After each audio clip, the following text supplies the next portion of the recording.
tiene hoy, que es como una prolongación de la memoria. No es casual que en la época del proceso se prendían fuego los libros, no es casual que se prohíban libros, que se prohíban letras, porque me parece que lo que tienen los libros es como metamensajes y mensajes que se sostienen en el tiempo y que invitan a la reflexión. Y más que Perdón, nada, me sí. parece lo central que los jóvenes como ustedes estén advertidos del efecto que tiene terapéutico también y para la memoria y para la imaginación un libro, ¿no?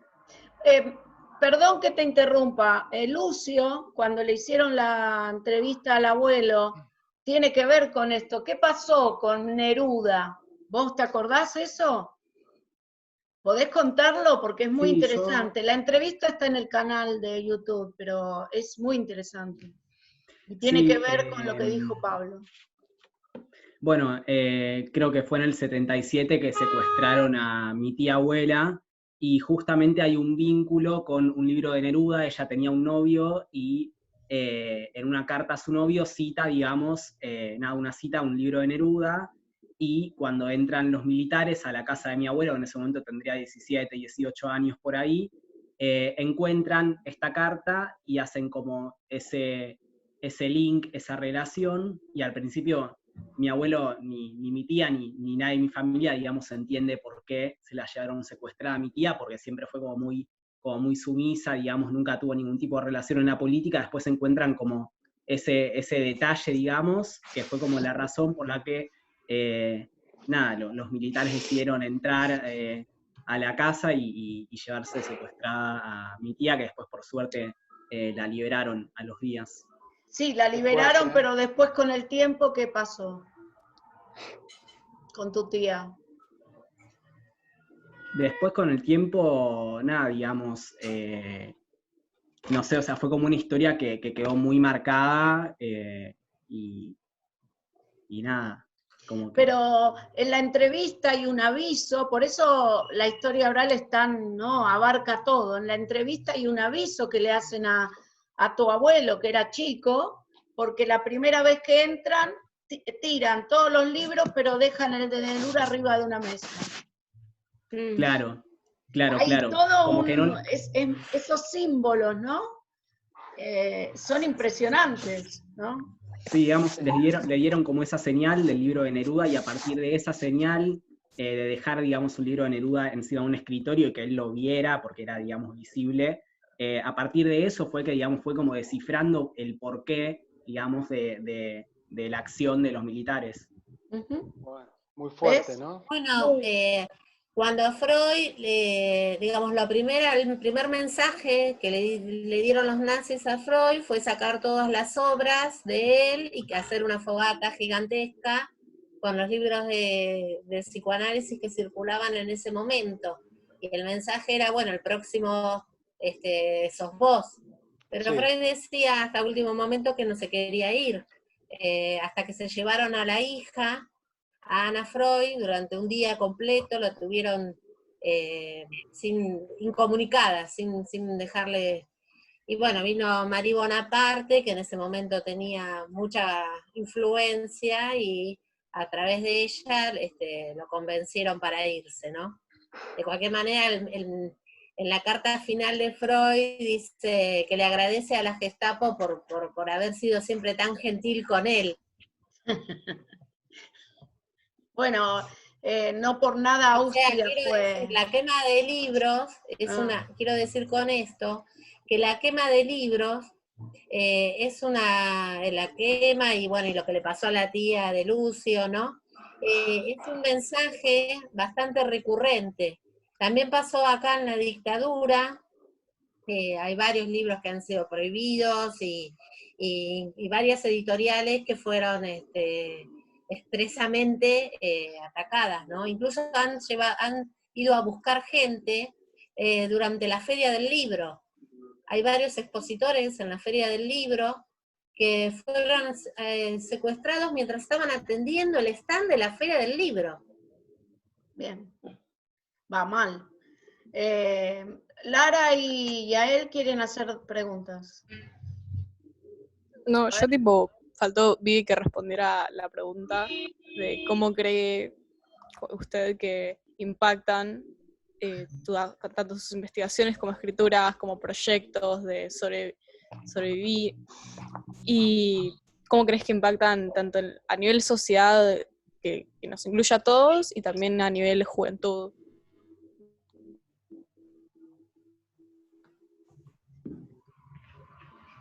No entendí yo bien la pregunta. Que, bueno, acá tenemos un sociólogo también que puede contestar eso. ¿Vos podés contestar eso, Fede? Yo tampoco, o sea, a mí también me vendría bien la repetición de la pregunta, aparte porque estoy con un oído acá, pero al mismo tiempo estoy trabajando en el segundo plano porque estoy en horario laboral, Claro. entonces estoy complementando las dos cosas, no Bien. quiero dejar de estar acá. Si me repite, puedo intentar a ver qué es la pregunta, pero estoy escuchando un poco más que participar. Es el impacto, lo que están preguntando los chicos, que tiene que ver con lo anterior, es el impacto que la lectura provoca en la formación de ellos, no sé. A mí me ¿Qué? No, a mí me parece que hay algo primero, una cosa de la lectura de formación general y hay otra cosa de lo que te dispara la lectura. Una cosa de lo que te dispara, pero aparte hay algo sobre todo en términos sociales y vinculado más a lo ideológico, como de motivación para la acción, de la cuestión de si vos vas a leer algo libre de prejuicios o vos ya estás preparado ideológicamente para la elección de tu lectura. Entonces, en realidad vos con la lectura que elegís te cuestionás lo que ya venías pensando o sencillamente lo reafirmás. Entonces, está bien porque ahí yo creo que preguntaba... una mirada crítica. Claro, o son diferentes formas de encararlo. Si alguien está más como orientado a buscar una lectura que reafirme con cierto grado cierto nivel de argumentación más legítima lo que ya piensa, pero le quiere dar otro nivel, o va a buscar exactamente eso para cuestionarse lo que ya considera válido. Bien. Y en términos juveniles, o porque preguntaba también como a la juventud, me que parece vos que sos están joven todavía, sí. Sí, pero como me incluyo, digo, como que estábamos en ese momento de armado de el apartado ideológico. Estamos en ese proceso de formación de identidad, de ideología, de marcos para pensar la realidad. Entonces, somos más permeables a encontrar cosas nuevas que adaptemos y utilicemos para motivarnos a la acción, a concebir la realidad. Bueno, no sé, yo lo que pasa... Perdón, bueno, sí. antes que, no, para relacionarlo con lo de él, no. Yo creo que uno tendría que pensar, por ejemplo, ¿cuál fue el primer libro que leyó? Yo lo estoy escuchando a todos y no puedo más que pensar en mi historia, ¿no? Será por la historia oral o lo que sea. Yo el primer libro que leí, el primer autor que leí apasionadamente fue Hermann Hesse, ¿sí? Yo me iba al techo de mi casa. ¿Cuál?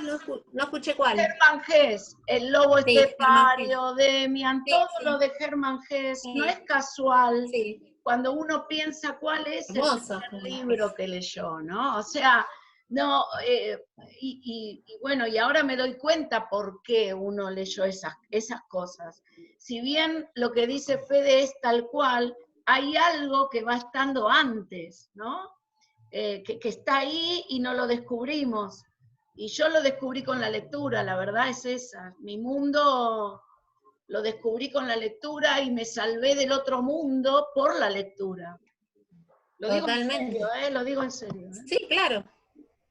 Bueno, acá hay varios. Ay, qué lindo esto. ¿Les gusta cómo estamos charlando? Sí, muy bien. Y no pueden decir otra cosa. Catalina...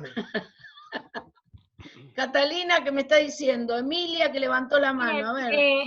Me puse a hablar con mi prima, también es una psicóloga, y me dijo que les pregunte sobre si qué piensan sobre el psicoanálisis de menores y el de adultos. Se ve que ustedes se dedican más al que ¿Si hay diferencia? Sí, Sí. ¿qué diferencias hay? Tipo, Sí. ustedes se dedican más a la parte de jóvenes, se nota, ¿no? No, yo Sí. atiendo adolescentes y adultos. No atiendo niños, por ejemplo. Y sí hay diferencias porque rápidamente en la adolescencia uno podría pensar que la estructura, así como Fede decía que el campo ideológico está en formación, la estructura de personalidad todavía no está justamente estructurada. En el adulto tenemos una estructuración que no es casual que los brotes psicóticos, los trastornos alimenticios, digamos, los comas etílicos, hay un montón de cosas que pasan en la adolescencia, porque justamente es un campo de transición hasta que se estructura la personalidad. Así que son dos psicoanálisis, son dos prácticas que tienen algunas diferencias en las intervenciones, son distintos, sí. Emilia, Sí. que me está diciendo Sí, que no bueno, Perdón. No. Dale, Vivi, dale. ¿me escuchás? Sí, dale. Vivi. Digo que es diferente trabajar con niños que con adultos, sí, totalmente. Un poco como dice Pablo, porque bueno, el niño todavía no está totalmente destructurado. Pero al mismo tiempo los chicos son mucho más permeables a los cambios que los adultos. Y es muy bueno para ver la eficacia analítica. Un chico muchas veces en 2 o 3 sesiones te levanta un síntoma y te deja asombrado que haya podido reaccionar de esta manera. Bueno, y los adultos han pasado por muchas cosas y estamos... Hay alguien que baje el micrófono. Escuchen, ¿quién es el que está hablando? No sé. Escuchen, porque si no se pisa. Ahora hay una pregunta que quiere hacer Emilia, pero bueno, yo siempre digo y me hago cargo que la escuela se inventó justamente para homogeneizar todo eso, ¿no? Entonces, lo que el chico tiene de permeable cuando es chiquito y que puede investigar y que puede hacer un montón de cosas y aprende investigando, la escuela después lo que hace es dejarlo en stand-by, ¿no? Digo, el sistema educativo tal cual como está, que nunca cambió. Sí. Entonces, eso lo puse en uno de mis libros y me hago cargo, pero la realidad es que lo que antes... Bueno, el sistema está para moldear, como todos los sistemas. Y volvemos a The Wall. A ver, Emilia, ¿qué quería preguntar? Tengo miedo que se termine el tiempo. Emi. No, a Pablo, que el pintor Dalí, como surrealista, estaba especialmente interesado en el análisis de Freud y en su psicoanálisis. ¿Tuvo esto que ver con que eligieras ponerle su nombre, Salvador, al protagonista de tu historia? Ah, qué linda pregunta. Está en segundo año, Rosita. Mira, sí, Emilia, porque de hecho yo venía trabajando con otra novela que había publicado hacía muy poquito, que se llama La mujer pájaro y una modesta eternidad, donde transito por sobre toda la obra de Dalí del Cristo, el Cristo de, ¿cómo se llama? El que está, que se ve el Cristo así como, no sé si se acuerdan, el famoso Cristo de Dalí que está como suspendida la cruz. Sí. Bueno, en esa novela yo venía trabajando mucho con esa obra de ese Cristo que hizo Dalí para meter a los personajes en torno a esa obra. Y cuando avanzo con el Kini Freud, me pareció reinteresante que yo había estudiado que Dalí, como por ejemplo como Ernesto Sábato también, llevaban el nombre de pila de su hermano anterior muerto. Claro. Es decir, que antes de que nazca Salvador Dalí, nació un primer Salvador Dalí que murió, y entonces después le ponen a él Salvador por el hermano muerto, y Ernesto Sábato, por poner otro ejemplo conocido, también, antes que él muere de hecho, Sábato habla mucho en algunos libros sobre Ernestito, quien hubiese sido su hermano. Entonces, para mí, para el Kini Freud, me parecía que tenía que buscar un nombre también que bordee cierta locura. Creo que cargar a un hijo con el nombre de un muerto no es sin consecuencias. Así que bueno, si Salvador tiene que ver un poco con homenaje a Dalí en el Kini Freud también. Uy, qué bueno esto. Sí, Lara, en un momento del libro hay un juego sobre salvar y salvador. Sí.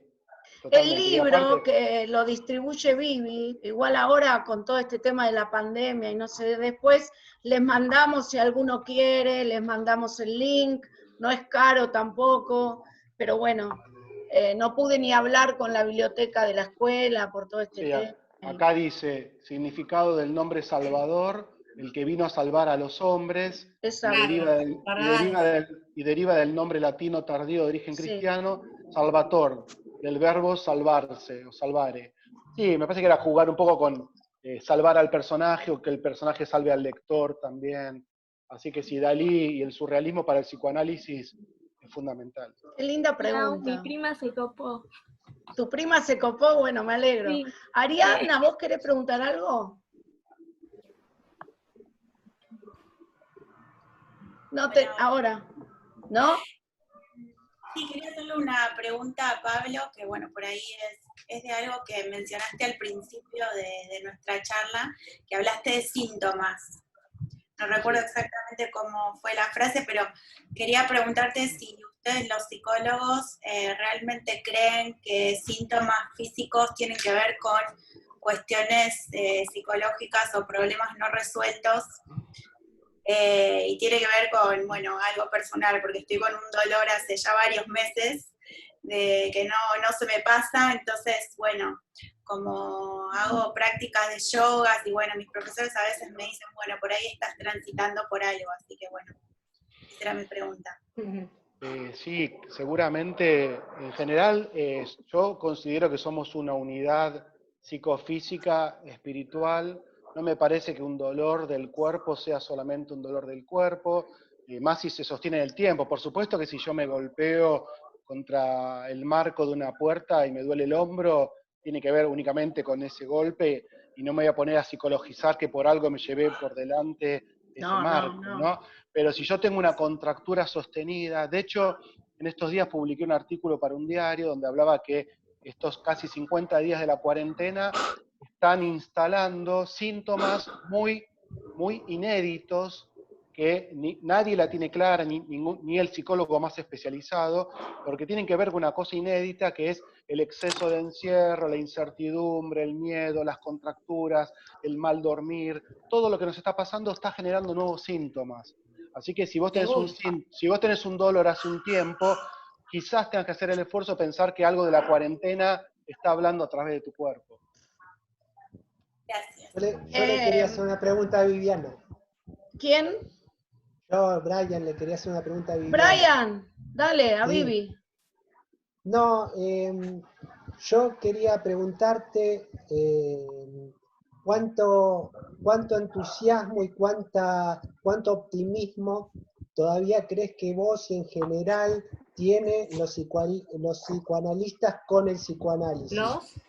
Los psicoanalistas con el psicoanálisis. Sí. Yo recuerdo una frase cuando se cumplieron creo que 50 años de la Revolución Cubana, que Fidel Castro dijo, hubo cosas que logramos hacer que no teníamos ni siquiera pensada que las íbamos a poder lograr. Y hubo otras cosas que pensábamos concretas y ciertas y no llegamos. ¿A vos, a qué crees que llegó el psicoanálisis antes de, a pesar de ese entusiasmo inicial de Freud? Y ahora, si crees que llegó, ¿y a qué llegó en cuanto a ese entusiasmo inicial de Freud y de los freudianos? Sí. Lo que pasa que me parece que el psicoanálisis excede el entusiasmo de un momento, ¿entendés? Me parece que el descubrimiento del inconsciente marcó un antes y un después digamos, en la curva histórica del ser humano. Y no es que es un momento de euforia y después se va a ir, ¿entendés? Me parece a mí que tiene que ver con descubrir un montón de otras cosas y verla, te cambia la mirada, ¿viste? Por eso mi colección se llama Ojo Lector, porque tiene que ver con el ojo lector, con cómo uno posiciona la mirada de una manera totalmente diferente. Pero vos crees, no lo asocio a un entusiasmo de una época. No, pero en cuanto, está bien, te entiendo, pero en cuanto a logros, ¿vos crees que el psicoanálisis está logrando a lo largo de estos 120 años lo que se fijó? o quedó corto o logró más de lo que se pensaba en un momento? No, logró más, porque Freud, en su, digamos, cuando él se murió, todavía no llegó a percibir todas las repercusiones, o sea, logró mucho más de lo que él esperaba, eso estoy segura, claro. Digamos, su tiempo de vida, ¿viste? El tiempo de vida del hombre es una cosita, es una hormiguita en proporción al tiempo de la humanidad. Entonces, creo que él no llegó, digamos, si bien fue reconocido en vida los últimos años, pero fueron muy pocos años en proporción a lo que después siguió creciendo. Sí, creo que es así. Una última cosita, me pareció escuchar que vos tenías como un acervo de bibliografía de psicoanálisis, ¿no? O de psicología en general. Sí, tal cual, sí. ¿Cómo lo haces público ese acervo? ¿Cómo está contenido? ¿Cuándo lo hiciste? Bueno, lo que pasa es que en ese momento, esto fue en el año 88. Claro, me imaginé que era pre-internet. En ese momento se armó, la primera base que existió de psicoanálisis, se armó en el año 88, cuando todavía no habían otras. En ese momento no sé si incluso si vos sabés, pero se hacían con unas bases que se llamaban, estaban en una programación que se llamaba DBS, o sea, algo que ya no existe. Luego, o DOS también. También, claro. Sí, sí. Bueno, luego eso se fue ayornando a lo que es ahora, digamos, y ahora lo que tengo son como diferentes bases de diferentes bibliotecas y cosas que yo he ido armando en lo largo de estos años. Yo hice, por ejemplo, colaboré en, por ejemplo, ponele, los seminarios de Lacan, por una cuestión de derechos de autor, la mayoría están todavía en versión inédita. Y yo hice varios de esos seminarios inéditos, por ejemplo. Entonces, bueno, fueron, claro, varias cosas que se van sumando a partir de todo de los años de trabajo, qué sé yo.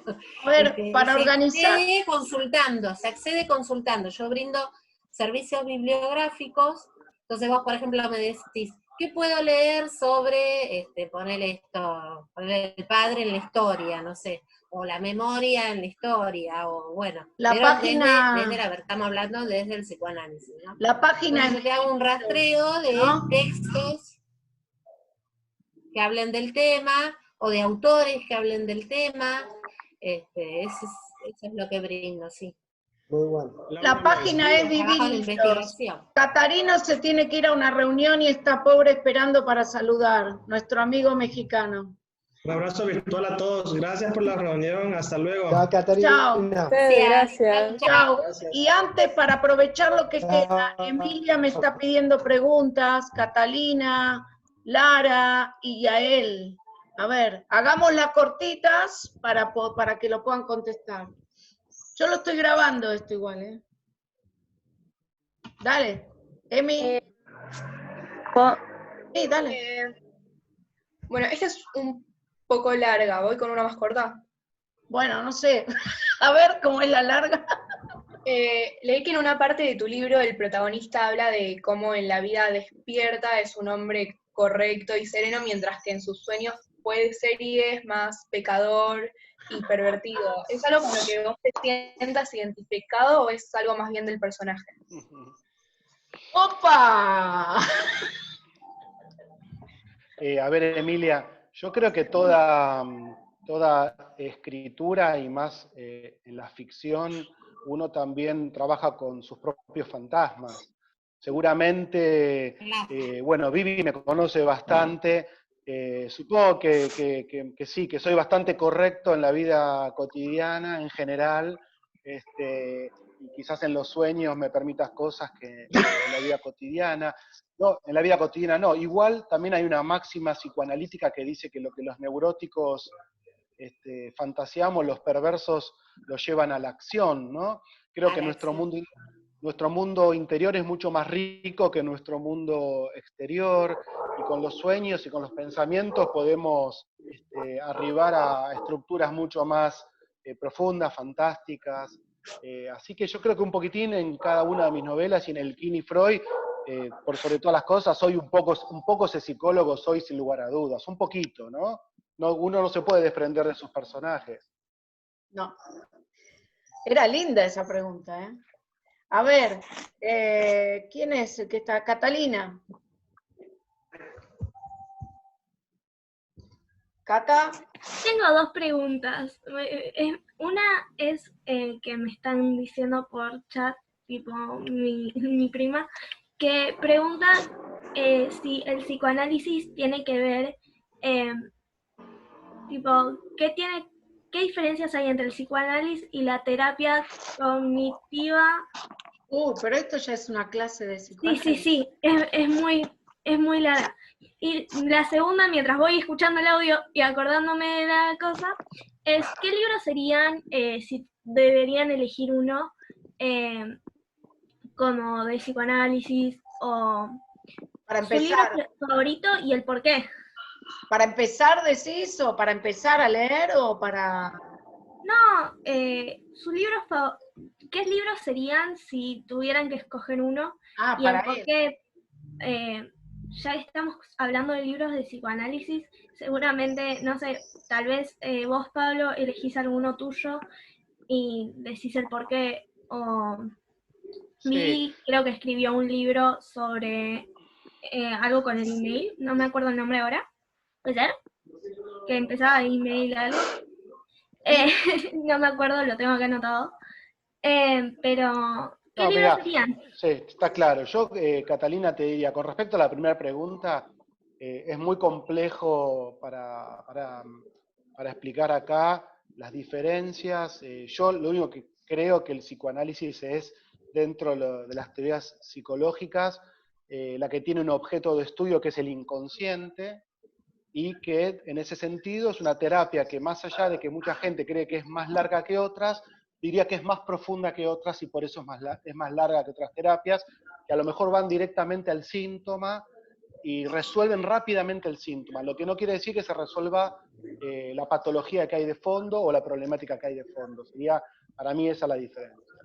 Con respecto a libros, me parece soberbio elegir uno mío, no voy a elegir ningún libro mío, que lo elijan los lectores. Con respecto, creo que a mí, justamente hoy en una de las redes, en Facebook, me propusieron elegir 7 libros, uno por día, de acá en adelante, que a mí me hubiesen impactado. Y la verdad que le escribí por privado a esta persona y dije que era imposible que yo elija 7 libros, porque tengo una biblioteca de cerca de 5.000 libros.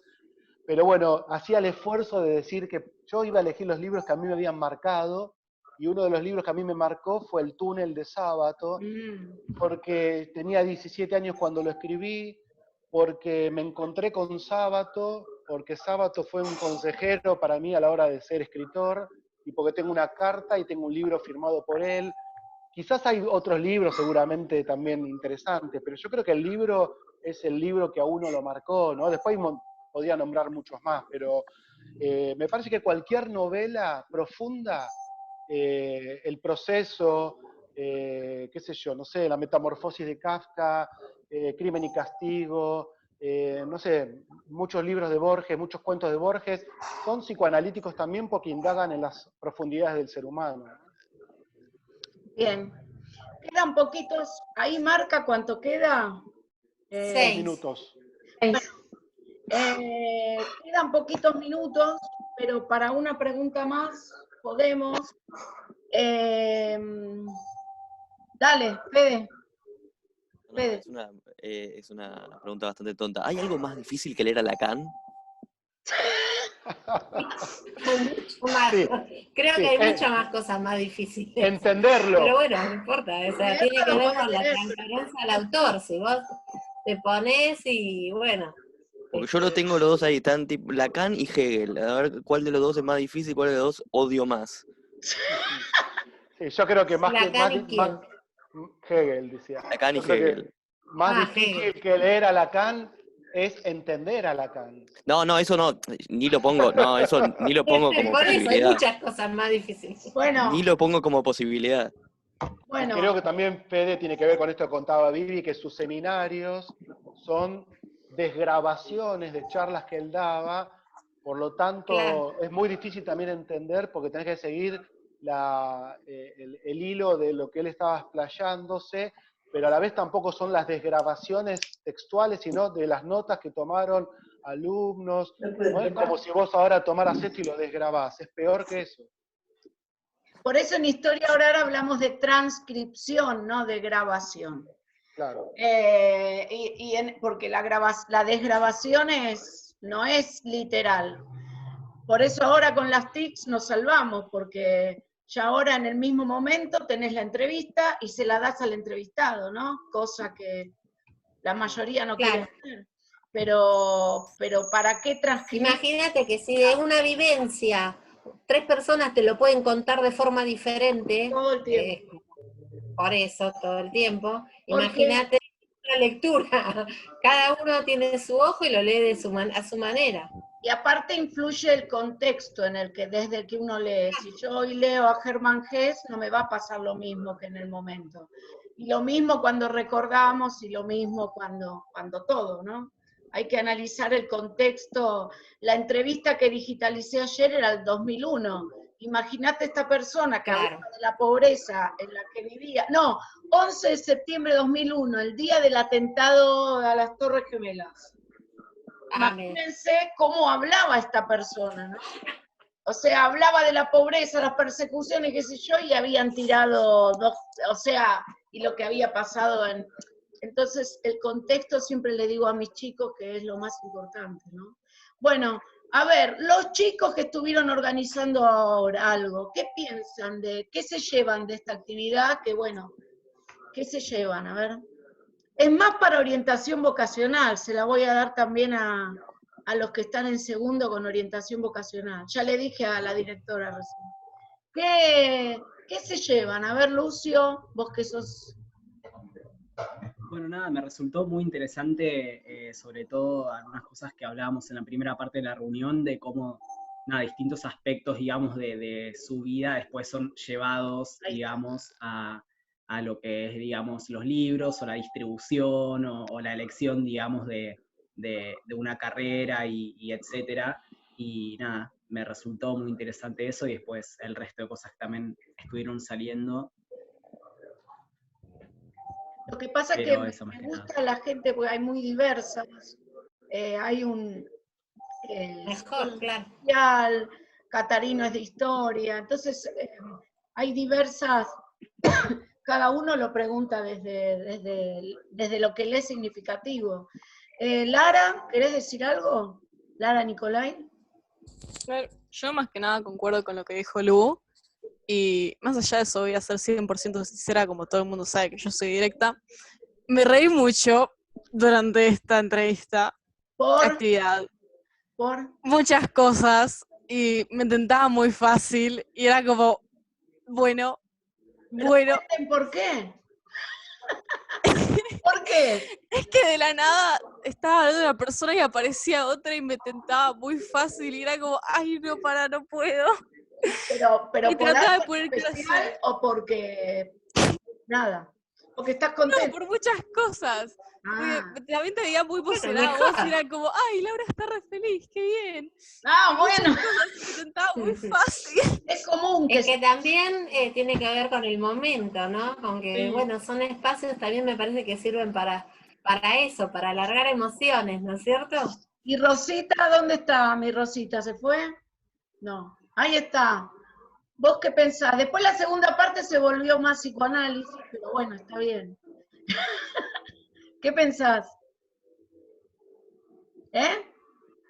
Pon el micrófono. ¿Se escucha ahora? Sí, ahora sí. Sí. Yo la primera parte medio que me lo perdí porque no podía ingresar, pero me resulta muy interesante los distintos puntos de vista, ¿no? Sí. Acá primero de 2 personas que son especialistas, que uno quizás sabe muy poco, yo no las conocía, tanto a Viviana como a Pablo, sí, había escuchado hablar a través tuyo, Laura, que muchas veces me los has nombrado, y realmente cómo se atraviesan todos, ¿no? El que estaba especialista en historia, desde los chicos, desde su etapa evolutiva, cuáles son sus dudas, qué atraviesa, qué bien interesante esto que contaba Pablo, que escribía los libros y que lo atravesó lo personal. Y esto se me vino en mente como las obras de teatro, ¿no? Que hay tantos escritores que, muchos, como Williams, como Khartoum, que cuentan su historia personal y a través de su historia personal recrea. Y sentí que esto decía Pablo, ¿no? Cuando decía que estuvo en el Borda y bueno, se fue, pero dejó un libro donde habrá hecho la descripción de una situación